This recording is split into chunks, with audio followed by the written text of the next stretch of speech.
નમસ્કાર, આપ જોઈ રહ્યા છો ભારત અક્ષર ન્યૂઝ। આજે અમારી સાથે છે જે સિક્યુરિટી એમ્પ્લોય, શું નામ છે સાહેબ? ધીરુભાઈ, તમારો પ્રશ્ન શું હતો, શું પ્રોબ્લેમ હતો અને આજે તમારી સિક્યુરિટી શું નામ છે? જો અમારા સિક્યુરિટીનું નામ સાહેબ આપીએ છે, હા સિક્યુરિટી શું નામ છે?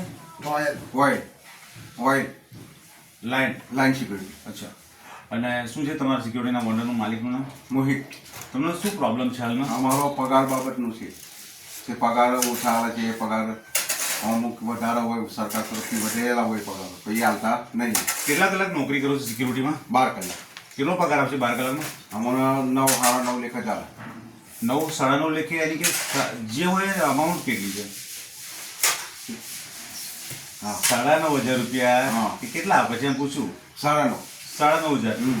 પછી 30 ને 31 જે મહિનો હોય એમાં હા। રજા આપે તમને? ના, 30-31 મહિનોથી રજા અમને મળતી નહીં મળતી। બીજું કોઈ એસઆઈ છે, મેડિકલ છે, બીજું કોઈ એલાઉન્સ છે, પીએફ આ છે, ગ્રેજ્યુએટી, બીજું કંઈ?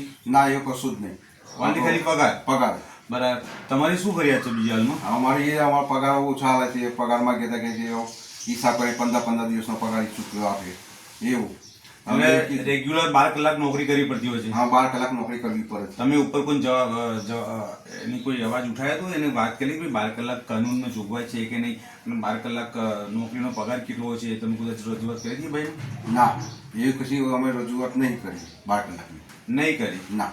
તમે જોઈ શકો છો, સરકાર એક બાજુ કહે છે કે એનો પગાર જે છે સરકારી ધારાધોરણ પ્રમાણે મળવો જોઈએ।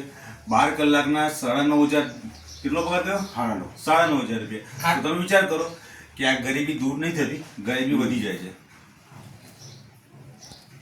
બીજું કોઈ તમારું? અમારું બીજું કહીએ જ નહીં। આ વર્ધી જે આપે છે, વર્ધીના પૈસા કોણ આપે? વર્ધીના પૈસા કોન્ટ્રાક્ટ જ કાપે। કેટલા કાપા વર્ધીના?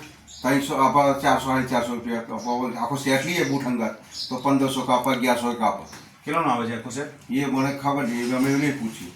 કોન્ટ્રાક્ટ કહેતા હું કાટલી વર્ધી કેટલા વર્ષથી કામ કરો છો તમારી લાઈન? 8-9 વર્ષથી। 8-9 વર્ષથી કામ કરો છો? હા। ઓકે। તો હવે આ ફરિયાદ જશે આગળ, બરાબર છે, અને આપણે લેબર કમિશનર સુધી આપણે આ રજૂઆત કરીશું કે સિક્યુરિટીમાં જે કામ કરનારા એમ્પ્લોય છે એનો પગાર આટલો કેમ, કાનૂનમાં શું જોગવાઈ છે, શું પ્રાવધાન છે, બરાબર, એ આપણે એની ફાઇલ આખી મોકલીશું, કાનૂન સુધી પહોંચાડીશું। અને બીજું કે સિટીઝન સેતુમાં બી આપણે તમારી ફરિયાદ ગતિ રહી છે, પહોંચી જાય છે મતલબ કે, બરાબર છે। Okay, thank you.